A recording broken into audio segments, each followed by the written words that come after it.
Assalamualaikum warahmatullahi wabarakatuh.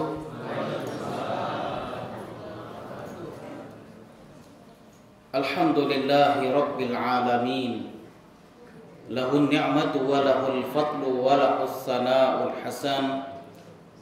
Assalatu wassalamu atammanil akmalan ala sayyidina Muhammadin sayyidi waladi Adnan wa ala alihi wa sahbihi tayyibin tahirin wa ala man tabi'ahum alal haqqi fi kulli an. Bapak Ibu jamaah salat qiyamul Ramadan yang Allah muliakan. Kata ulama, Ramadan fursatul lil umur. Ramadan ini kesempatan yang diberikan Allah kepada kita dalam kehidupan ini. Bisa kita lihat Bapak Ibu ke depan, belakang, kiri dan kanan. Yang mana pada Ramadan yang lewat, keluarga kita, teman kita, tetangga kita,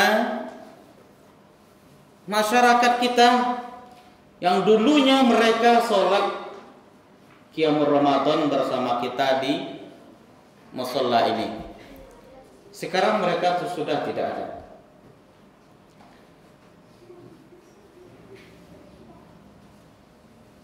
Ini merupakan kesempatan yang diberikan Allah kepada kita.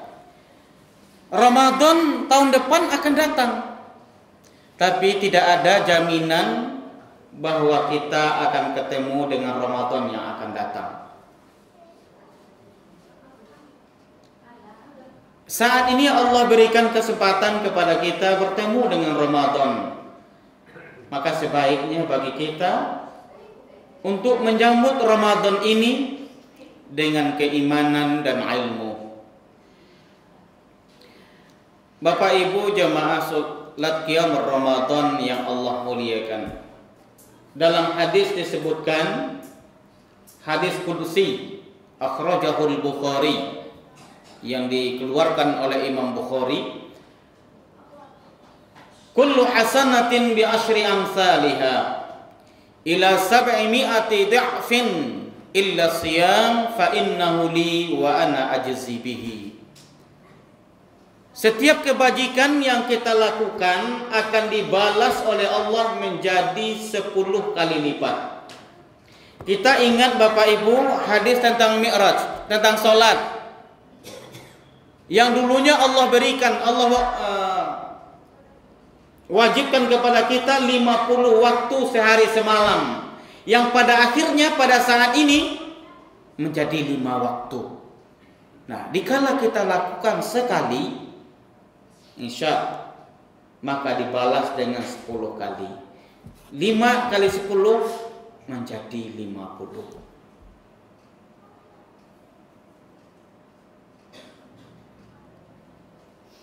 Kebajikan-kebajikan yang kita lakukan dibalas 10. Bahkan terkadang Bapak Ibu kebajikan itu sekali kita lakukan dibalas menjadi 700 kali lipat kebaikan. Illa siyam, kecuali puasa. Kalau kita lakukan kebajikan dibalas 10 kali lipat. Terkadang sampai 700. Nah, kecuali puasa. Fa innahu li wa ana ajzi bihi, kata Allah. Puasa itu saya yang punya dan saya yang akan membalasnya. Ada apa ini? Dalam hadis ini disebutkan puasa itu saya yang punya. Bukankah kita nyawa kita, sholat, zakat, sedekah, amar ma'ruf nahi munkar, itu semua Allah yang punya. Inna sholati wa nusuki wa mahyaya wa mamati lillahi rabbil alamin. Hidup mati kita, ibadah kita Allah yang punya. Tapi Tapi ketika bicara tentang puasa, Allah berfirman dalam hadis kursi ini, fa innahu li, puasa itu saya yang punya. Ada apa ini? Kita ingat dengan peristiwa Mi'rajnya Nabi, Isra Mi'raj. Allah mengatakan bahwa Muhammad itu adalah hambanya, abdi, hambaku. Kita kan hamba Allah juga.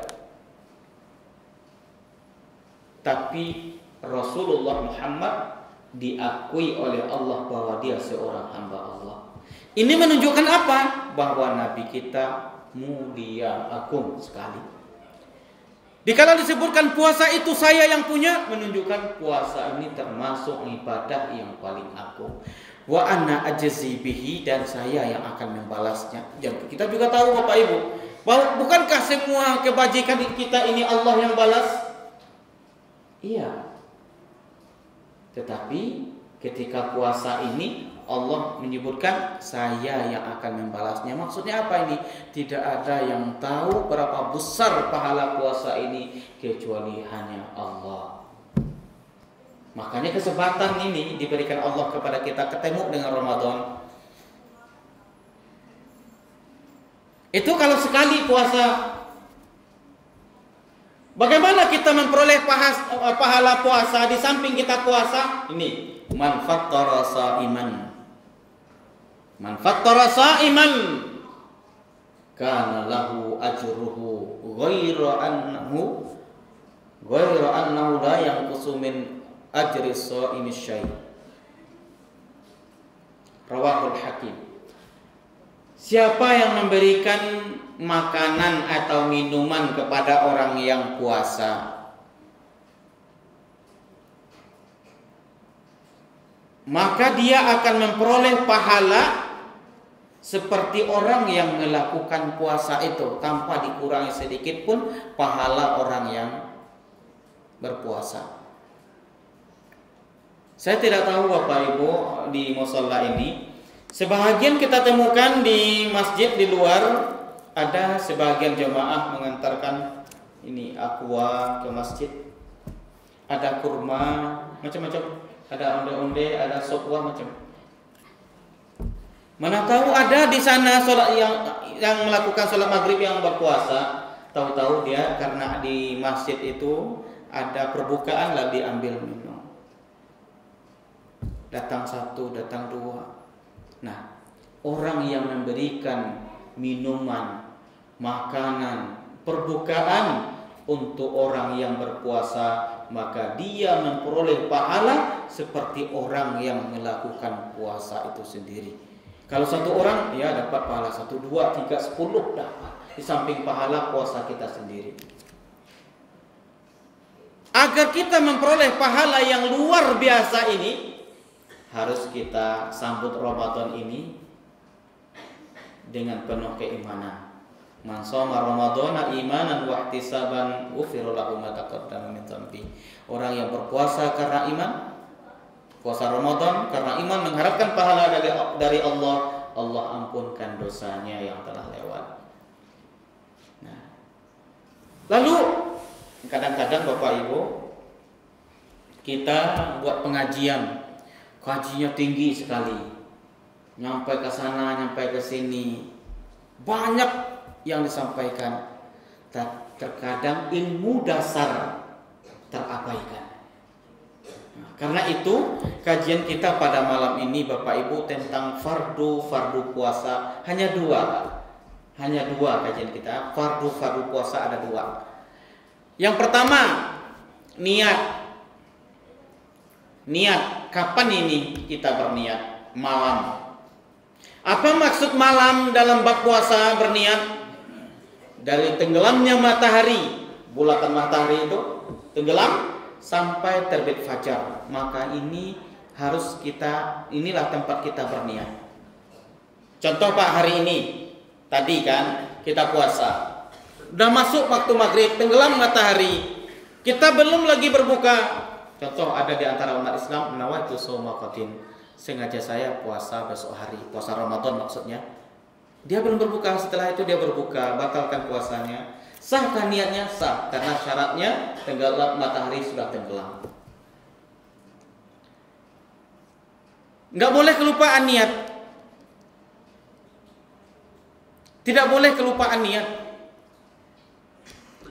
Andai lupa niat malam hari, nggak sah puasanya. Contoh, nih malam nih, lupa berniat sampai sahur nggak ada niat. Sampai jam 6 pagi, jam 7, jam 8, jam 9 baru ingat, ya Allah, tadi malam saya tidak berniat puasa untuk hari ini. Nah, gimana nih orangnya? Andai Anda terjadi seperti ini, orang ini wajib imsak. Wajib seperti orang puasa layaknya. Gak boleh makan, gak boleh minum sampai tenggelam matahari. Dan setelah Syawal, puasa ini wajib dikotok, wajib diganti puasanya ini, karena puasanya tidak sah karena tidak punya niat. Makanya kita lihat Bapak Ibu, sebahagian di masjid-masjid umat Islam menjelang witir atau setelah witir, Bilal atau imam ngajak makmumnya, ngajak jamaahnya apa? Nawaitu shawmatin. Ada nggak seperti itu? Ada nggak Bapak Ibu kita lihat di masjid-masjid umat Islam? Ada. Tujuannya apa? Ngajak umatnya, ngajak jamaahnya supaya berniat malam itu. Jangan sampai kelupaan besok. Jangan dikit-dikit sampai nanti, oh ini bid'ah ini. Waduh. Ini nggak pernah dilakukan Nabi. Jangan seperti orang ingatin saudaranya untuk berniat. Ini nggak pernah dikerjakan Nabi seperti ini. Nah, niat itu Bapak Ibu dalam hati. Nawaitu shauma ghadin mau diucapkan atau tidak, itu nggak masalah. Dalam mazhab Syafi'i itu hukumnya sunnah. Tapi andai ada nggak mau baca nawaitu atau usolli fardhu zuhur, usolli fardhu isya atau usolli sunat tarawih umpamanya, mau dibaca itu mau enggak masalah, hukumnya sunnah dalam mazhab Syafi'i karena niat itu dalam hati. Nah, kemudian bagaimana dengan kaum ibu-ibu yang ini umpamanya datang bulannya, malam ini berhenti habis selesai, besok puasa nih, apa boleh dia berniat?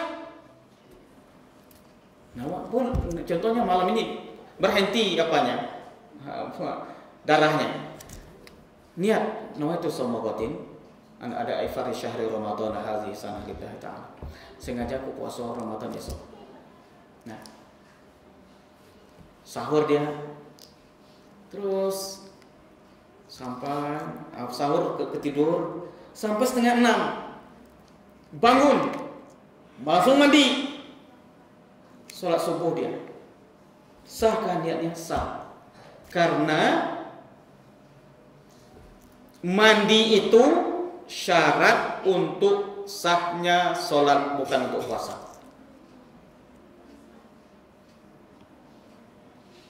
Ini kajian seperti yang dasar ini Pak banyak terabaikan ini. Inilah, nah sebenarnya masalah niat ini masih panjang kajian ini Pak. Kemudian yang kedua, fardu-fardu puasa. Yang keduanya, menahan diri dari yang membatalkan puasa. Makan, minum, dan memasukkan sesuatu ke dalam rongga yang terbuka. Ini aja dulu kita kaji kita. Makan, minum, menahan diri dari makan, minum, dan memasukkan sesuatu ke rongga yang terbuka. Nah, apa maksudnya ini?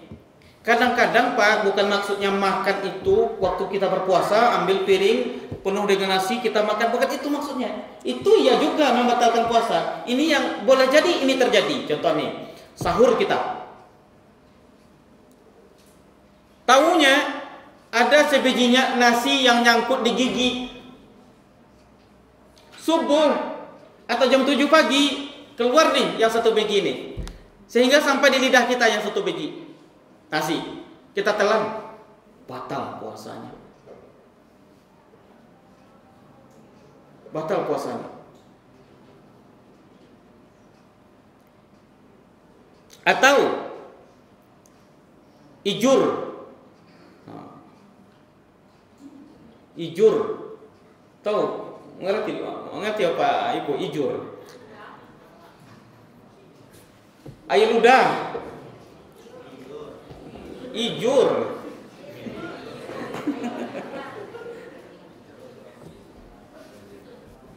Contoh nih, mudah-mudahan tidak terjadi di sini Bapak Ibu. Contoh nih, andai ada orang ngumpul-ngumpulin air ludahnya sehingga sampai 2 sendok. Contoh ini. Ngumpul di mulut. Ditelan lagi. Batalkah puasanya? Enggak. Tapi kalau ijurnya ini bercampur dengan darah, mana tahu waktu puasa gusinya berdarah. Campur, nggak murni lagi ijurnya, udah ada campurannya, ditelan, batal puasa. Atau ijur murni, namun gini, merdet. Tahu Bapak Ibu merdet? Tahu? Merdet. Kalau bahasa awaknya merdet ko malele. Merdet namanya bahasa awak sinan. Nah, merdet ada merdet sampai kemari. Sagadang jagung aponyo, boputanya kau. Dia nyola lewat bibir, di keluarnya lidahnya balia. Masuk dalam telan, batal puasa. Memasukkan sesuatu ke dalam, dia bukan harus makan minum begini, bukan harus begitu, tidak. Itu dari luar, ya kan? Kalau dari dalam, apa dari dalam? Cuma 2 itu. Apa dari dalam? Muntah dan balgom, dahak. Contoh Pak, batuk-batuk kan kita puasa kan, kadang-kadang puasa kita batuk. Nah, sampai balgomnya gimana? Sebelum kita masuk itu Pak, ilmu tajwid dulu kita bahas. Dalam ilmu tajwid ada namanya huruf halq. Huruf halq kok. 6. Yang 6 ini terbagi 3. Di mana tuh? 3. Dipangkali di siko cia. Siko di tengah, di teh. Apa tuh? Yang di bawah siko, ha dan hamzah hurufnya. Ha, hamzah di siko letaknya. Yang di tengah-tengah apa tuh? Ha, ain, ha. Tengah tuh.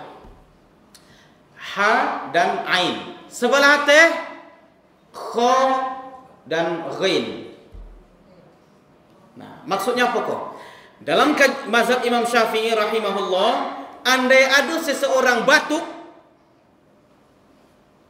naik ke teh balon kok, sehingga sampai ke makhrajul ha, ke tempat makhrajnya, keluarnya huruf ha, tatik ditelan balia, batal puasa. Begitu juga waktu sembahyang. Maka andai Bapak Ibu sampai umroh suatu hari atau ke luar negeri, ya kan? Sholat di situ, ada orang batuknya. Biasanya bawa tisunya, masuk kantong. Buahnya tisu tuh, diikat tisu tuh, masuk kantong balik. Gak masalah itu, gak batal. Andai pun di masjid ini ada seperti itu, bawa tisu dia masuk, tapi jangan mungkin kawan jam dia. Baik orang kawan. Atau cerban kawan deki awak ya kan? Hanya lo oleh. Hai pegang nang awak gitu. Tapi kalau tisu bawa masuk dalam dia. Apa bang? Itu di mulut. Ini termasuk rongga yang terbuka. Apa saja rongga yang terbuka? Lubang bagian bawah, mulut, hidung. Nah, hidung apa lo? Contohnya, Niko. Mon, topat. Mon salemu merdet pula tuh salemu apa Apa masuk merdet selemo kok? Sampai kemari. Merdet gikoha. Nah, ini iko harus tahu kita kok. Lalu sampai merdet ditariknya balik. Ditarik habis sehingga yang ini merdet ini sampai ke sini, Pak. Ke ujung nih. Kalau ditarik yang sudah keluar tuh melewati batas nih ha, ditarik balik sampai ke siko, batal poso. Batal poso. Tapi selagi masih dalam ini ditarik nggak masalah. Nah, jadi kalau ada yang merdet isuk ko, salemo abuang sajola, nggak usah tarik-tarik lagi. Makanya kita hati-hati Bapak Ibu. Bukankah ketika kita berwudu disunnahkan untuk kumur-kumur dan memasukkan air ke hidung? Maka kita makruh hukumnya Bapak Ibu mubalaghah. Apa tuh? Berlebihan. Kumu-kumu secara berlebihan, memasukkan air ke dalam hidung secara berlebihan hukumnya makruh. Kenapa? Dikhawatirkan nanti batal puasanya. Sunnah tetap iya sunnah. Ya sekedar kumu-kumu sekedar masukkan ke air hidung, ya sudah dapat pahalanya sunnah, kesunahannya. Tapi makruh hukumnya secara berlebihan karena dikhawatirkan dapat membatalkan puasa. Nah, jadi itu Bapak Ibu fardu puasa 2, dan yang membatalkannya masih banyak yang lain selain itu. Tapi untuk sekarang ini dulu masuknya sesuatu ke rongga yang terbuka, mulut dan hidung. Kalau telinga, apakah telinga termasuk rongga yang terbuka? Dalam mazhab Syafi'i khilaf.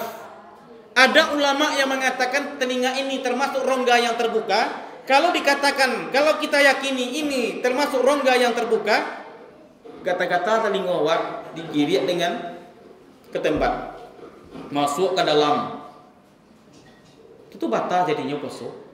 Tapi bagi orang yang meyakini bahwa telinga tidak termasuk rongga yang terbuka, kata-kata digiriaknya mencengkok dapat.